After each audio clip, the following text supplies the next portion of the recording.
ఆంధ్రజ్యోతిలో భూభారతి పైనే రైతుల ఆశలంట. పైలట్ ప్రాజెక్టుగా ఎంపిక చేసిన మండలాల్లో అమలు, ఏళ్లుగా ఉన్న వివాదాలు పరిష్కారం అవుతాయని అంచనాలు. చూద్దాం మరి ఎంతవరకు అవుతాయో. ఇక నెక్స్ట్ దీంట్లో కూడా ప్రధానంగా పార్టీ లైన్ దాటొద్దు, మంత్రివర్గ విస్తరణపై నిర్ణయాన్ని అధిష్టానం ట్వీట్ చేసింది. ఇక దీనిపై ఎవరు ఏం మాట్లాడినా ఉపయోగం ఉండబోదు. ఏదైనా చెప్పుకోవాలంటే అధిష్టానం వద్దకు వెళ్ళి చెప్పుకోండి. మే 1 నుంచి 15 రోజుల పాటు ఎమ్మెల్యేలతో ముఖాముఖి, మళ్ళీ గెలిచేందుకు ఏం చేయాలో నివేదికలు సిద్ధం చేసుకోండి. వాటిని పరిశీలించి నిధులిస్తాం. పథకాలపై ప్రచారం చేయండి. భారత్ సదస్సుకు రాహుల్, ప్రియాంక బాధ్యత మంత్రులదే. ఏళ్ళుగా పరిష్కారం కాని సమస్యలకు పరిష్కారం చూపించాం. కులగణన వర్గీకరణ, ఇంద్రమ్మ ఇల్లు గొప్ప నిర్ణయాలు ప్రజలకి తీసుకెళ్ళండి. సిఎల్పి సమావేశంలో సీఎం రేవంత్ రెడ్డి. కులగణన గొప్పదే అని చెప్పి వీళ్ళు చెప్పుకొస్తా ఉన్నారు. దీంట్లో కూడా ఒకటి కులగణన వర్గీకరణ గొప్ప నేతలు చేయలేపారని చెప్పి భట్టి గారు చెప్తున్నారు. సో ఇక నేషనల్ హెరాల్డ్ కేసు A1గా సోనియా గాంధీ, A2గా రాహుల్ గాంధీ. ఛార్జ్ షీట్ దాఖలు చేసిన ఈడీ శామ్ పిట్రోడా, సుమన్ దుబే పైన అభియోగాలు విచారణార్హమా కాదా? 25న కోర్టు నిర్ణయం. ఈడీ విచారణకు హాజరైన రాబర్ట్ వాద్రా.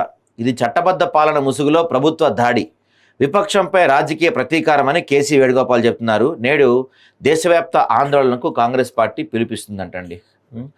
తప్పు చేసి వీళ్ళు నైరుతి వానలేలో ఈసారి గట్టిగా వర్షాలు పడతాయంట. సాధారణం కంటే ఎక్కువ వర్షపాతం ఉండబోతుందంట ఈసారి. సో దీర్ఘకాలిక సగటులో 105% నమోదు. ఉత్తర, దక్షిణ, పశ్చిమ, మధ్య భారతంలో ఎక్కువ వానలు పడే అవకాశం. మనకి ఎక్కువ వానలు ఉన్నాయంట. థ్యాంక్స్ అండి. ఓకే, సర్కార్ను బంధం చేయడానికి సోషల్ మీడియాలో ఫేక్ పోస్టులు. భారత చట్టాలకు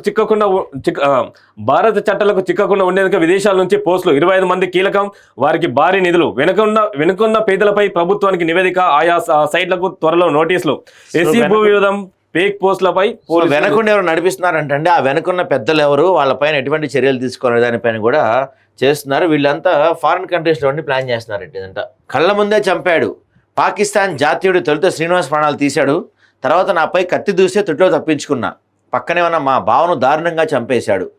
అష్టపు ప్రేమ్ సాగర్ బావమరిది దేగాం సాగర్ వెల్లడి. దుబాయ్ జరిగిన కద్దాలు, అతడికి గాయాలు.